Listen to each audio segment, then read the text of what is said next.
Saya pertama yang merekomendasikan. Itu setelah saya merekomendasikan, selanjutnya di follow up oleh manajemen. Jadi manajemen yang buat pendekatan langsung dengan Teja, dan tentunya di sini Teja juga ada ketertarikan.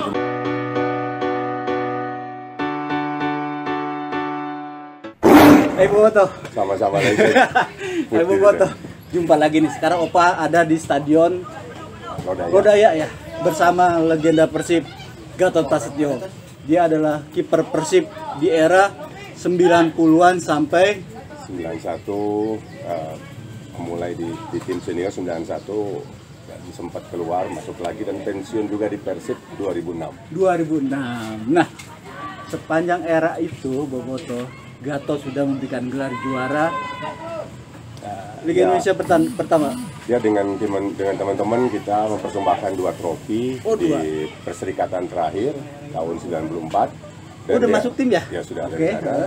Dan di 95 di awal liga kita juga persembahkan. Jadi kalau di tinju ini kita udah juara sejati. Dua level lagi. Juara sejati, ini yang menarik nih.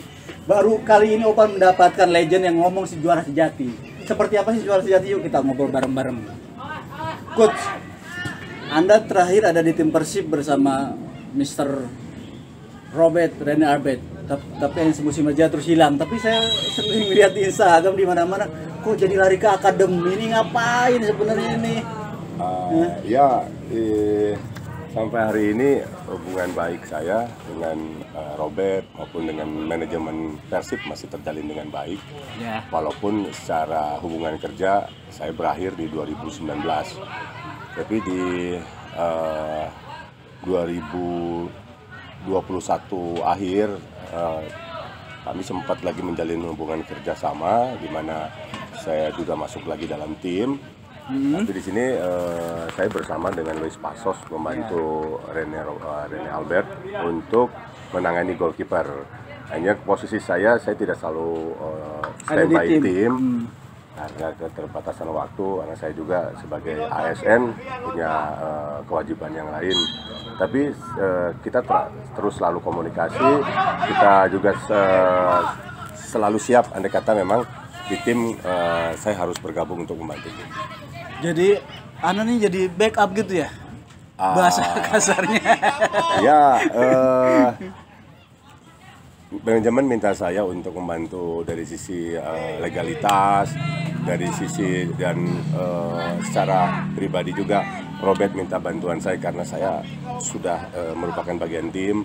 Jadi kalaupun ada apa-apa dengan Luis Pasos, contohnya Luis Pasos saat pasca operasi 1 bulan tidak boleh beraktivitas. Kenapa dipilih saya? Alasan beliau begitu. Satu, saya sudah terbiasa dengan tim, jadi tidak usah ada waktu lagi untuk terbuang untuk adaptasi dan segala macam. Dan yang kita latih pun kiper-kiper yang hampir kiper yang sama. Itu ya salah satu pertimbangan yang buat saya diminta untuk membantu Persib lagi di saat-saat insidentil seperti itu. Tapi nanti gimana nih kalau misalnya ada klub-klub besar juga ingin memakai servis Anda, bisa dengan cepat nggak keluar dari Persib? Karena situasi Anda kan ketika dibutuhkan, halo Tot, mari gabung. Iya, jelas saya sudah punya komitmen sama manajemen PT PBB untuk tahun ini. Saya standby untuk tim Persib, walaupun secara fisikly saya tidak selalu ada di tim, tapi secara komitmen saya akan menyelesaikan sampai akhir musim ini. Jadi akhir musim depan kita nggak tahu nih, Coach Gatot ada di Bali United kah, di Borneo kah, atau di Persija barangkali? Ya, saya sendiri tidak tahu karena. Atau di tim nasional barangkali?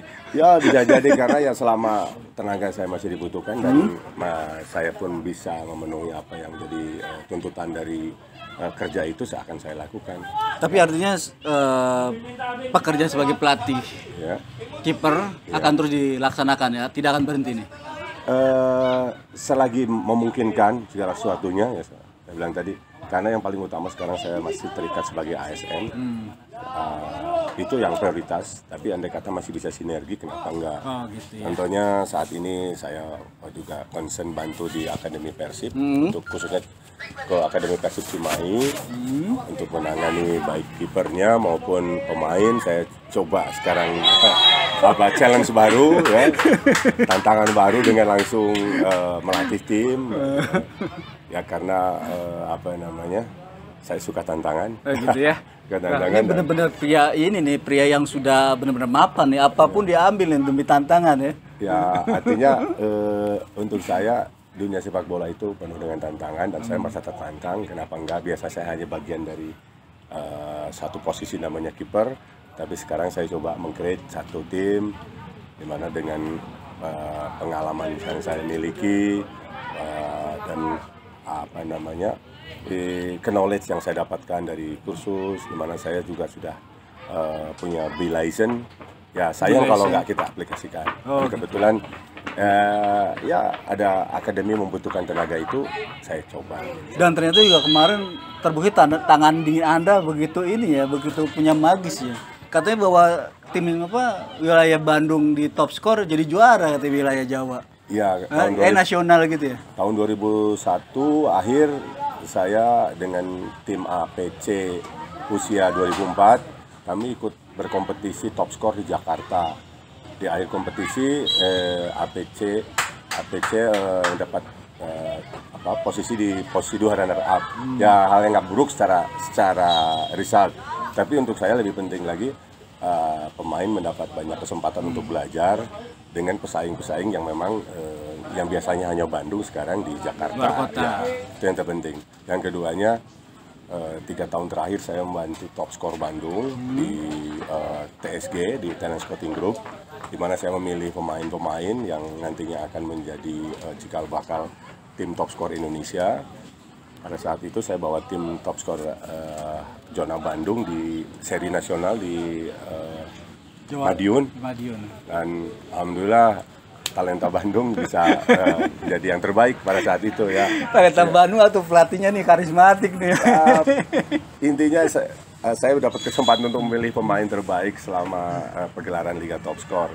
Artinya secara basic teknik mereka mumpuni. Saya mencoba mengaplikasikan, saya mencoba mereka untuk mempraktekkan bagaimana cara untuk menang, ya ngajari mereka bagaimana cara untuk menang.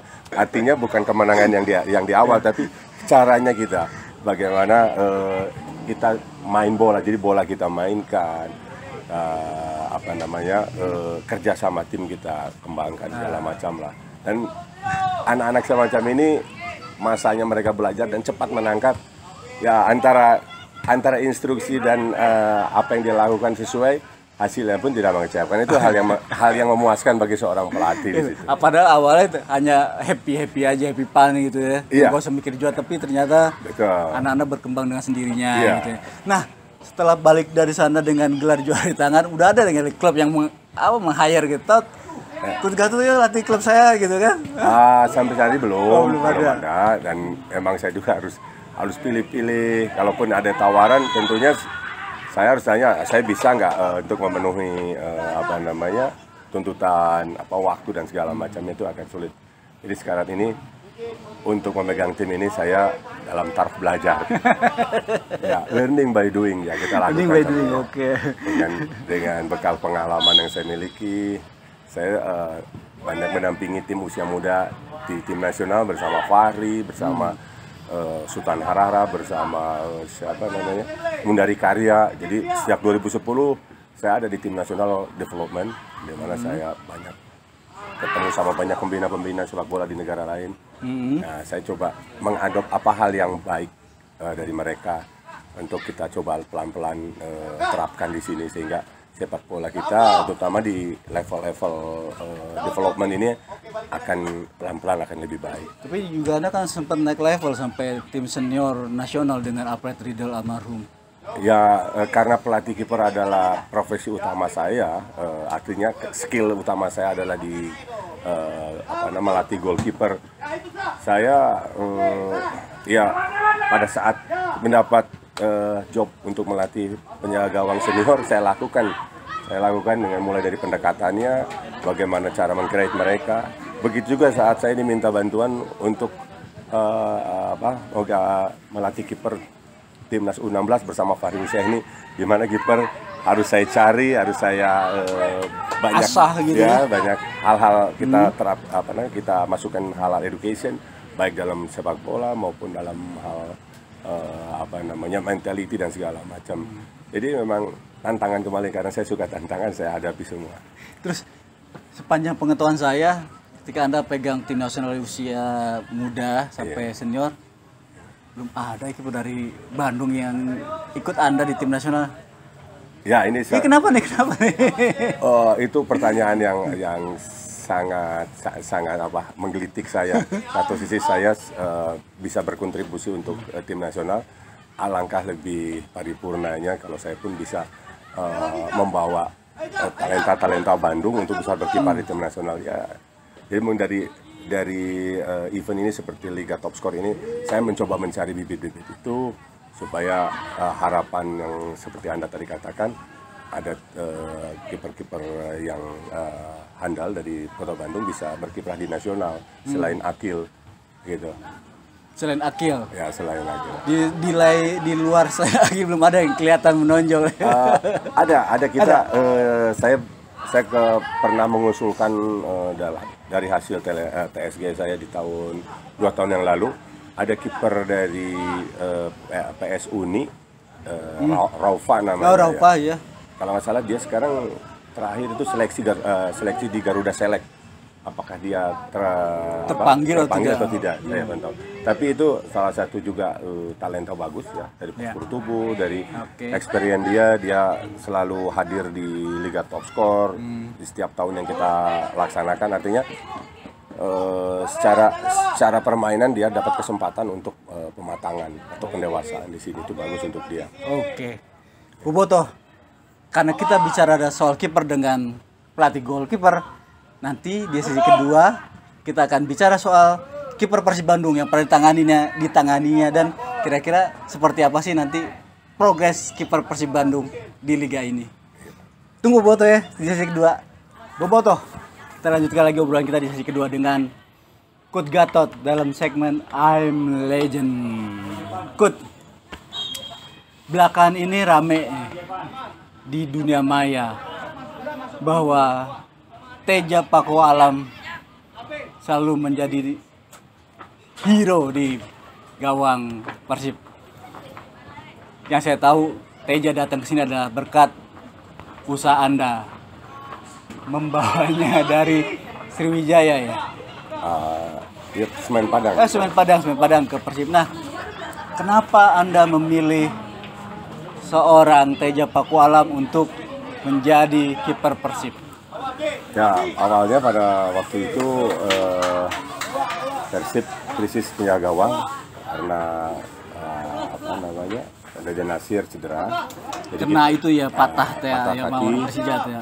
Betul, pada kompetisi 2019. Jadi praktis kita hanya punya kiper Imade dengan Akil.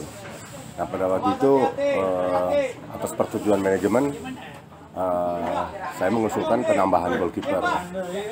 Salah satu kiper yang saya usulkan pada waktu itu adalah Teja Paku Alam. Kenapa Teja? Karena saya tahu dia, saya pernah sama-sama dia di tim nasional 2016 AFF. AFF ya. Dengan siapa ya waktu itu? Teja, Andri Tani dan Kurnia Mega. Oke. Karena itu karena apa yang saya tahu dari Teja, dan saya tahu Teja pada saat awal-awal dia meniti karirnya, dia dapat kesempatan juga berlatih di Uruguay. Ya, tim SAD. Nah, di sini saya lihat dia dapat kesempatan mendapat latihan basic yang benar sebagai seorang penjaga gawang, karena memang di negara sana jauh lebih baik dalam hal metode penanganannya. Dan itu kelihatan dari sekarang dia punya basic penjaga gawang, terbukti dia basicnya bagus. Nah, dengan pertimbangan itu saya usulkan ke manajemen, tapi pada waktu itu Teja masih ada terikat kontrak sampai akhir musim, dan itu baru terrealisasi pada saat awal 2020 waktu itu, sebelum Covid ya. Tunggu. Ya. Yang ingin ke Persib Tejanya atau Anda yang mengundang? Saya pertama yang merekomendasikan. Itu setelah saya merekomendasikan, selanjutnya di follow up oleh manajemen. Jadi manajemen yang buat pendekatan langsung dengan Teja, dan tentunya di sini Teja juga ada ketertarikan tentunya. Dan gayung bersambut, akhirnya Teja bisa diboyong ke Persib di awal musim 2020 sebelum Covid. Dealnya dari Anda sendiri sebelum dilanjutkan oleh manajemen tim adalah apa Anda juga berjanji Anda Teja bisa jadi nomor 1? Atau ya, Anda harus dari bawah lagi Teja nih, persaingan di Bandung keras ini? Ya, saya berpikir begini, andai kata dalam satu tim itu ada suatu situasi persaingan, itu akan sangat menguntungkan tim, terutama juga saya pelatih. Jadi tanpa kita harus memotivasi pun antara mereka sudah ada motivasi tinggi itu bersaing. Bisa kita lihat sekarang Persib diuntungkan dengan mempunyai kiper yang berkualitas dan mereka ada situasi bersaing. Akhirnya siapapun yang kita bisa pasang tentunya akan jadi masalah untuk Persib. Tapi Anda udah memprediksi bahwa ketika Teja berganti kostum dari Semen Padang ke Persib, ya, ini pasti grafiknya akan naik. Anda udah punya prediksi seperti itu nggak? Ada, saya punya prediksi begini. Kondisi satu, Imade dengan terus makin bertambahnya usia, otomatis akan ada kendala dengan faktor kebugaran. Kedua, Dan Nasir tidak akan langsung 100% bisa tune in. Butuh waktu untuk memulihkan mentalnya. Tentunya di sini kans untuk Teja untuk bisa menjadi nomor 1 juga cukup terbuka. Jadi sekarang kita tinggal serahkan mereka siapa yang punya kans yang lebih besar untuk bermain kan begitu. Tapi Anda punya feeling nggak? Ini pasti Teja yang naik gitu ketika Nasir cedera dan Made berusia. Anda yang yakin bahwa Teja yang muncul?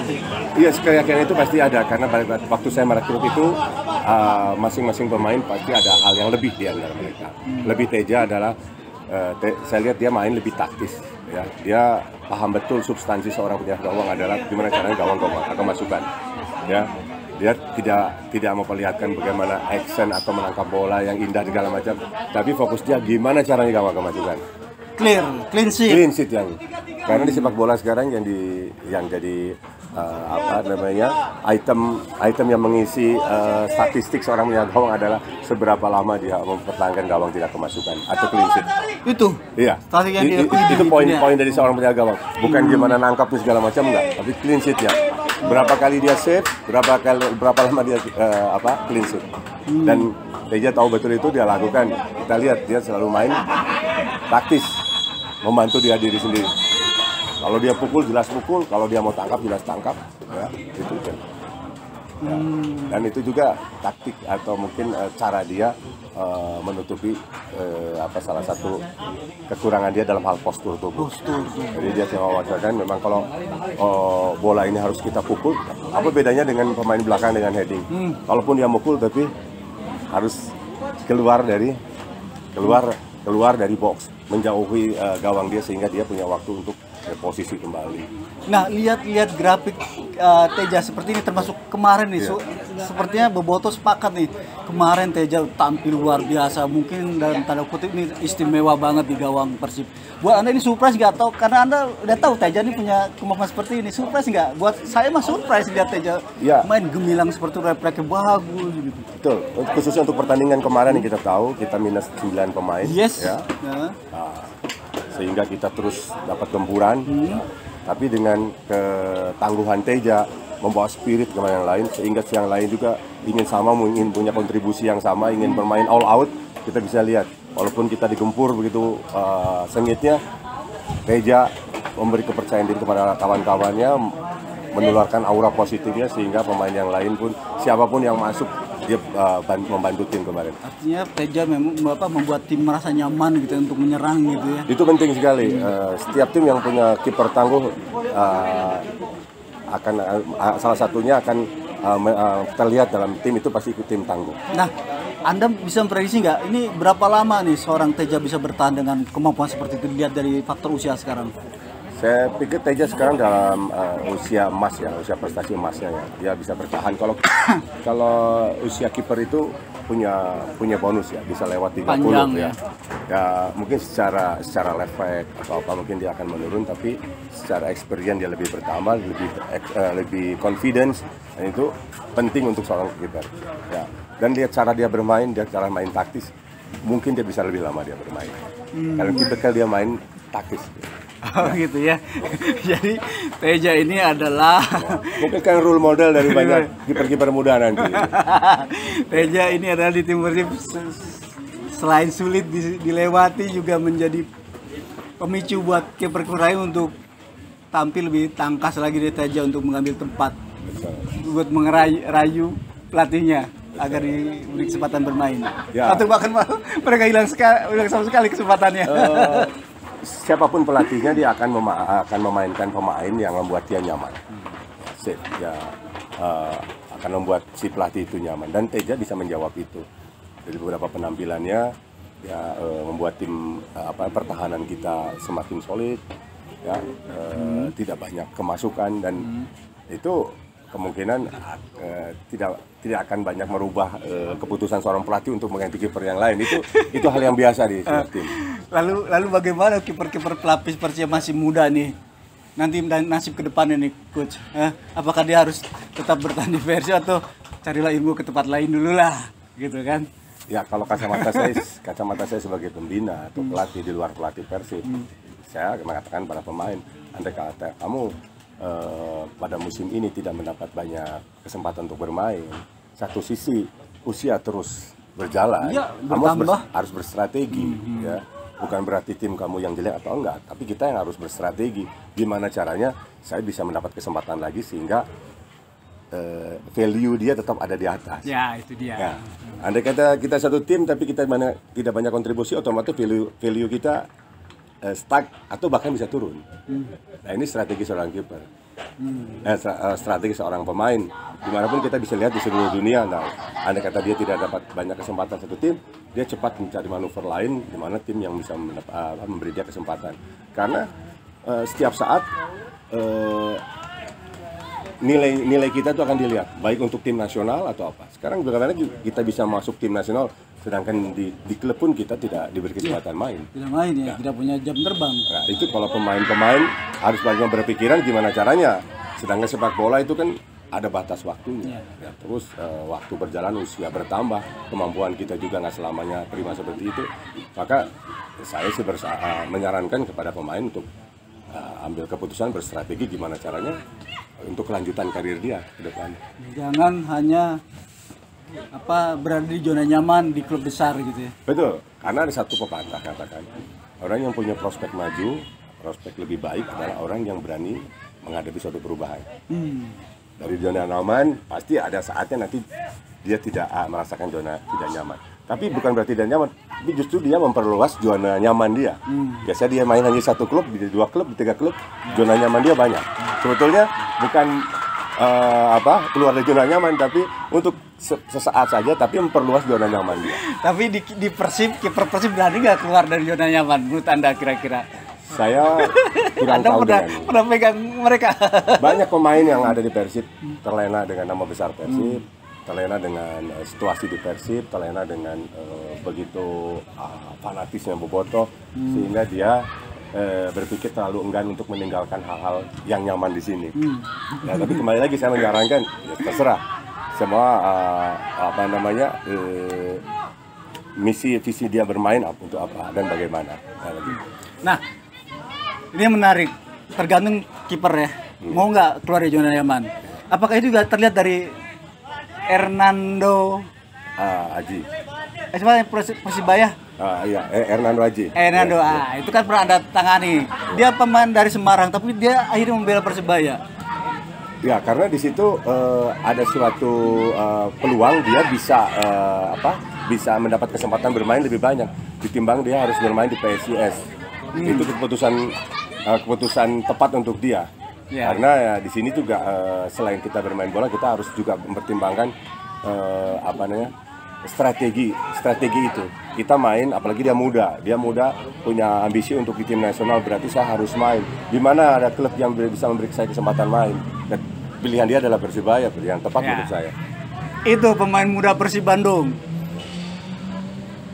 Ilustrasi atau cerita tentang seorang Hernando Ari yang berani ngambil kesempatan di Persibaya, ternyata dia bisa main di Persibaya dan kembali menjadi pemain timnas ya, di senior ya sekarang dengan di bawah Sinteyong. Sebelumnya di bawah Coach Gatot dengan Coach Fari. Ya, timnas U16. Tapi dia berani keluar dari zona aman dan menjadi pemain nasional. Itu juga pilihan buat para pemain muda Persib. Silakan Anda memilih. Ingin mengembangkan karir atau stuck di sana. Oke, Terima kasih Boboto sudah damping Opa dalam segmen I'm Legend. Jangan lupa bantu Opa membesarkan channel ini dengan beri like, comment, and subscribe, dan nyalakan loncengnya agar Boboto tahu konten terbaru yang akan Opa sampaikan di edisi berikutnya. Terima kasih Boboto. Ciao. Kut, afternoon Kut. Siap.